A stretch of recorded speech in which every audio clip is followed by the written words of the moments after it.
What is going on, everybody? It's your boy Max Gallegos back here with another sports rant. And the NBA playoffs are just started up. The play-in is going through strong. We just wrapped up a couple of games. The Bulls played the Heat, and the Mavericks played just finished up with the Kings. And there was some decent games. They both kind of played very similarly. Um, the Heat kind of just took control with their 3-point shooting. Tyler Hero just really put on the cape, bullied the Bulls really with 38, 5, and 4. In the first half, he went 8 for 8. That was incredible. Tyler Hero, we talk a lot about playoff Jimmy. We also forget about playoff Tyler Hero. In that bubble series, he was incredible. I remember it was like him, Jamal Murray, Jimmy Butler, and LeBron. That was like there was back and forth. They made that series interesting. He was part of that.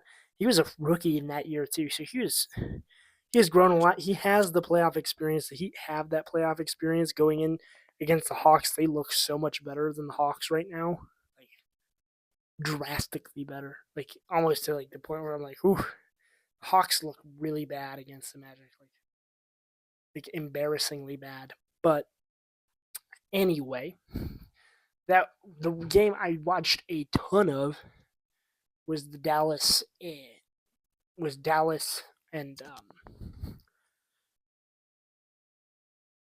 Sacramento. That one was much more interesting. These 10-9 games are really interesting because Dallas, even though they don't have Luka anymore, they are huge. They got Anthony Davis, they got Washington. They have like three like centers. Like Anthony Davis is like 6'11", but like they're all like 7 footers, and they just neutralized Demontis Sabonis. Like he did not. He played horribly this game. Like if I'm gonna look at the stats really fast. He, I think he had lit like under 10 points. Like he was playing terribly. He had 11 points, 13. Yeah, he played bad. The only like category he would did decently in was his. Um, he had some good rebounds. He had like 13 rebounds, but other like he was neutralized that entire game.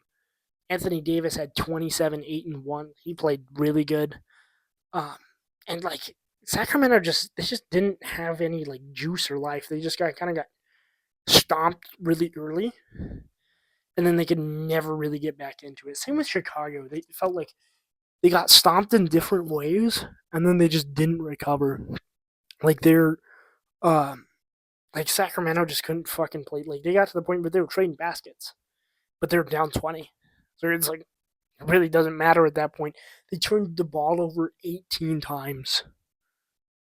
They were it was horrible. Like let's look at DeMar DeRozan had 33, and they still like I can tell they both kind of miss Luca, and they also miss De'Aaron Fox, but for both teams for sure because like they did not play very.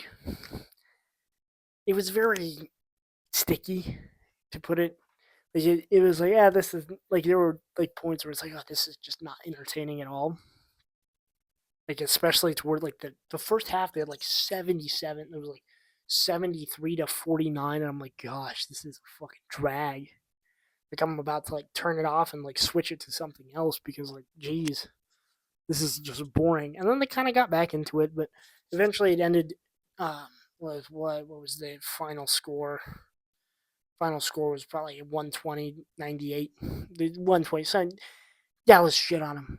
Like that's really the biggest big takeaway from there. Same thing with that happened with like Tyler Hero just had like just shot really well. Like and the Dallas bigs just played really well. They even had like one of their guard and one of the things that really killed Sacramento is they would load the paint and then he was a G League guard. I can't even remember his name. He had like three threes in a row, and they were just like they couldn't do anything about it because they were just so worried about how big Dallas is, and like even like give them like credit, they are one of the bigger teams in the league, and they're not bad. Even without Luca, they're not horrible, but that was just it was kind of embarrassing from like top to bottom. These playing games, of course, are going to be boring, um, but also the Warriors like win over Memphis. I was watching that game. They are so lucky that they have Jimmy Butler, or they would have been absolutely cooked in that game. That would have been that would have been like one of the worst performances I've ever seen because like Steph like 37 scored his 37. He had a great night and he kind of worked it into the end, but without Jimmy Butler, they would have been fried by Memphis. They just would have been outclassed and outmatched. Because they blew like a 20-point lead to them. It got yucky there for a second, but they pulled through, and they will be playing the uh, they'll be in the Rockets series. Actually, they'll be playing the Rockets, who I don't know if they can beat. Like honestly, um, because the Rockets are fucking athletic, dude. They are just they are bouncy, young. They're the opposite of the Warriors. They are just the complete opposite because the Warriors are old. It's like it's like the senior citizens home, and they are yeah they might not like if Steph isn't like magical, are they gonna win? I don't know, but they have to win in close games. It has to be close. They have to keep it close because if they have it close, then yeah they have 1,000% chance to win the series. But are you gonna get 4 games that are close against Houston? I don't know, but yeah, it's gonna be crazy. We got some other play-in games coming Friday. I just really can't wait to get past this week and get into the real nitty gritty of playoff basketball. I'm just so excited for it though. So I saw recently after the WNBA draft, Paige Beckers was drafted first overall, my favorite women's basketball player right now, and I was really excited, really pumped. Got to buy some tickets to go watch her and Caitlin play, but I while I was watching it and while it was going on, I saw something about this lady called Sedona Prince. Sedona Prince is a very interesting character. I did not know who she was before this, but apparently I saw some TikTok, some stuff going around that was a she was 6'7". She was huge. She played at TCU. She was really good. We're like 17 points per game, really good. But there was a scandal involved, and she went undrafted. Even though she was projected to be like a second rounder. So I did a little deep dive, went down the rabbit hole because I was interested. So apparently, she has allegedly 4 different SA accusations from different women, and coming from and she has a civil lawsuit, I believe, from one of her former partners, Miss Olivia Stable, who is a TikTok star. I went back and I watched all of Olivia's her series on this whole breakup, her whole old deal, and this was very very enlightening. So apparently, they went on a trip to Mexico, and they were obviously having drinks. They were having a romantic getaway, and during the middle of the night of the one of those nights in Mexico, Sedona asks her partner Olivia, "Hey, let's go out on a trip. Let's go on an ATV ride during the middle of the night." They had rented some ATVs earlier in that day, and they were like, "Yeah, let's go on a ATV ride in the middle of the night in the jungle." So they go off on this ATV ride, and apparently, or allegedly, as they are riding off into the jungle, where they are apparently seeing some jaguar crossing signs. It's very dangerous. It's dark. They don't have their phones. And apparently and allegedly, Sedona pushes Olivia off of the ATV and says, "We are done. We're broken up, blah, blah, blah." Whole emotional roller coaster, and drives off, leaving Olivia by herself in the dark in a very dangerous situation in a foreign country, I might add. This was very frightening for Olivia, obviously, and then she's trying to go back. She's trying to find her. They pick her up. if you want to go watch the whole thing, it's on her TikTok, but it's this is not very good because there was another couple of things I've read where she has multiple SA accusations, and it was just um, even during that whole trip to Mexico, there was some cheating that happened like right in front of Olivia's face, and it was just very drama and sticky and messy. And it was the reason they mentioned it on the ESPN broadcast that this is the reason that Miss Sedona Prince did not get drafted. The WNBA it was a nice W for the W that they were like, you know what, even though this is all alleged, um, there's a lot of evidence and we don't know. It's all alleged, but they kind of stood together and said, "Nah, we're not going to draft you." And it was like, you know what, this is a good moment in sports. Even and I hope that it's all false. Like that would be awful if 4 women got like sexually. I'm so like this would be horrible. I feel for you, but um, this is good. Like we don't do this enough in men's sports. Like Deshaun Watson has 22 civil cases against him, and he still has a job. He makes millions of dollars, and like he has like avoided justice. So Sedona Prince getting yeah, I know. Then again, it is all alleged. We don't know. I'm not a lawyer. None of this has been proven or disproven, so we don't know yet. But it seems like like a good this is a good take for the W. And I'm like I said, it's a W for the W, and that's really all I got to say about it. It's an evolving case, of course. It's I don't know anything. This is just from what I've gathered, but pretty scary stuff.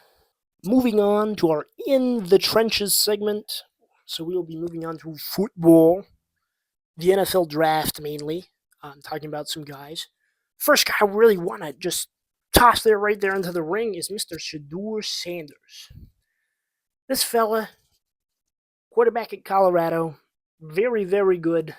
Obviously, um, led them to 9 wins, very talented, has a very prominent last name.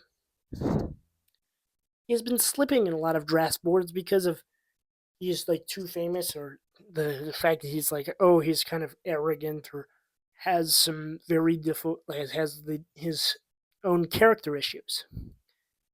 So there are if he does slip in the draft, which I kind of predict he will, it's either he'll go to the Giants or he'll slip. Like that's really the reality of it. And so there are really 2 places that I think he's going to go. So if he slips in the draft, I think either the Saints will take him at 7 or the Steelers will take him at 21.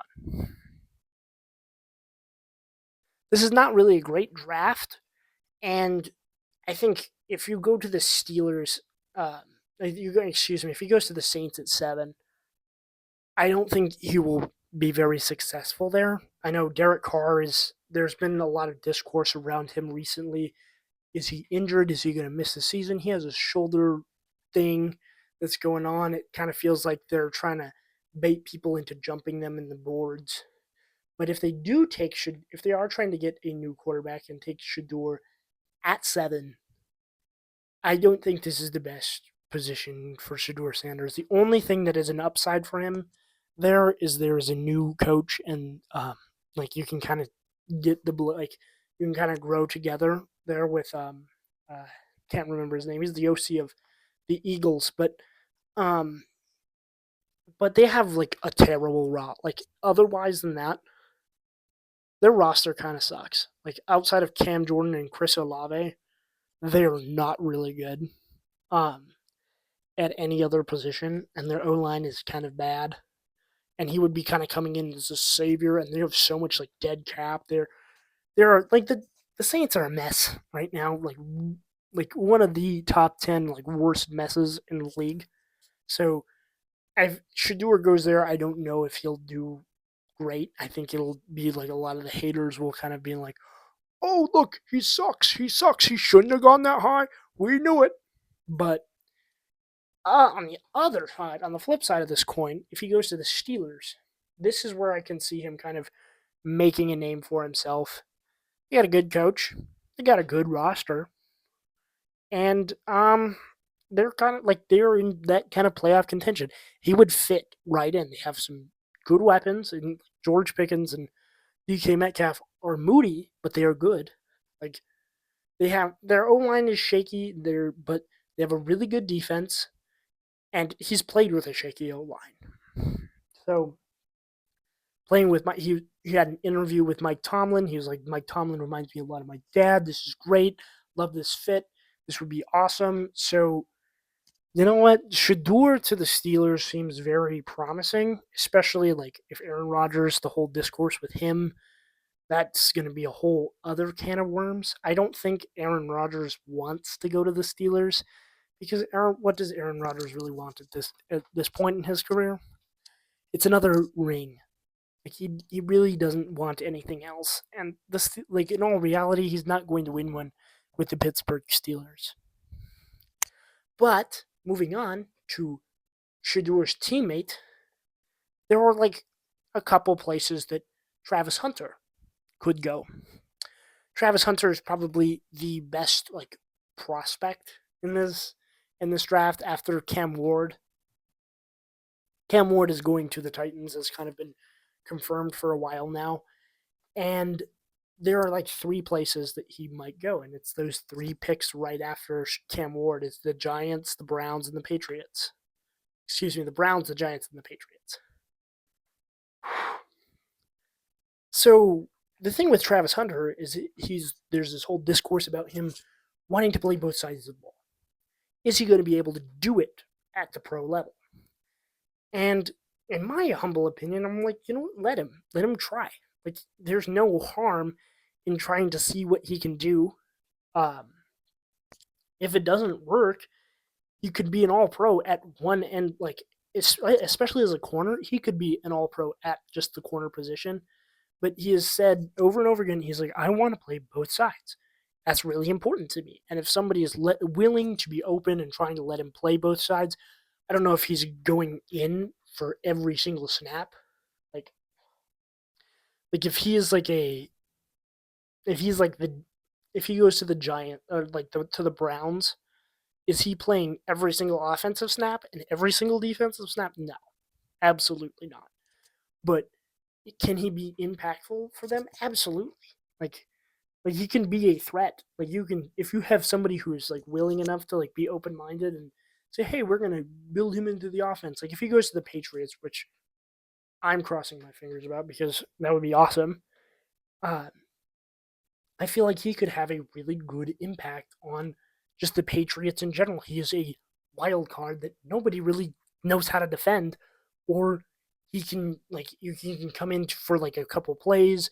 He is a big, good target. He's obviously got great hands, so him in that position, I think, is great. Like the Patriots seems like the best fit for him. I think he would do really good under like Mike Vrabel. The Browns and the Giants. The Giants, he could like him from Neighbors, like right across the field from Neighbors would be awesome.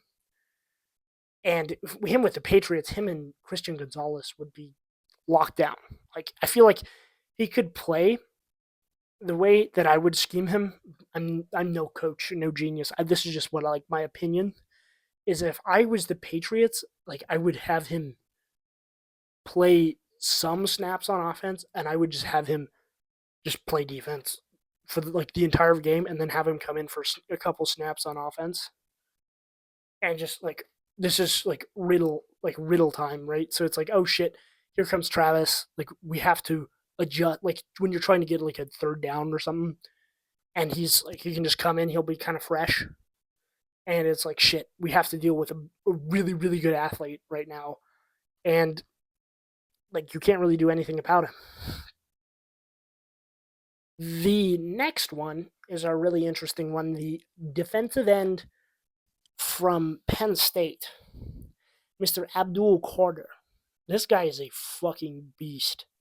I think the Giants would be really interested in him at 3 if Travis Hunter obviously gets taken by the Browns.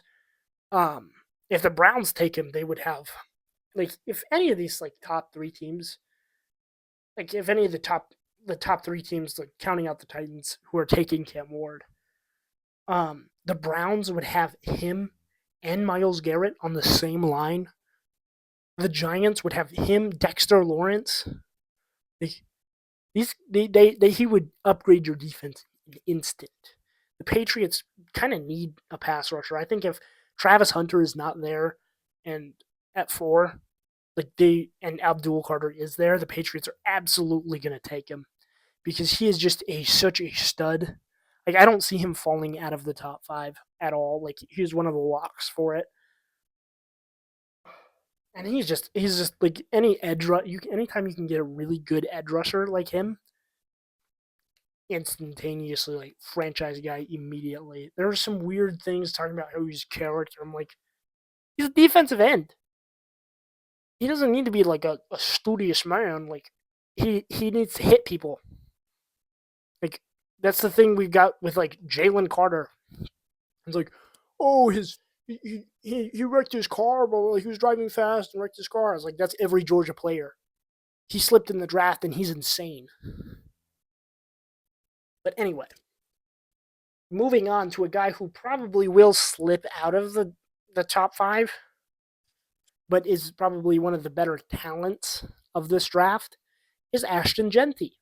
I really, for Ashton Jeanty's sake, I really hope he does not go to the Jaguars because I think there is some better potential with him going anywhere else. Like, I feel bad for the guy who does go to the Jaguars because it's just like you'll vanish instantly. Like, but like, granted, like Liam Cohen would probably scheme him into a really good running back. He would probably do good there, but it's like it's still the Jaguars, man. Like, come on. But like some really good fits that I see for him are obviously like you see that all the time with like the Cowboys. Like I don't think he's gonna fall that far. I think he's probably at his highest. He's probably going to go either 5 to the Jaguars. I think his best option, his best fit, is with the Raiders, with Pete Carroll and Geno Smith. Because Geno Smith, when he's like I saw this today, when he's off of play action, when he's coming off of play action, he's like handing off the ball. He is elite. Like, and Pete Carroll wins with who? Marshawn Lynch. I think Ashton Jeanty kind of plays like Marshawn Lynch. And if you're going to take a running back in the first round, you take this guy. Like he's like, yes, I know like the Mountain, like people are like, oh, he played against Mountain West defense. He also played with a Mountain West O line and a Mountain West quarterback. He was carrying that entire team. Like, do you think if he ran for like Alabama, like he would be any worse? No, I think he'd be really good because he'd have really good guys in front of him. And he's an insane athlete. Like he would do great. I think the other kind of team that he would do good with is like the Bears. Because of course like Ben Johnson, like that O line is obviously being completely reconstructed. Caleb Williams would just be like that would take stress off of his shoulders. But if he slips that far, like there's obviously been some like other red flags. Also, this is just a really, really good running back class.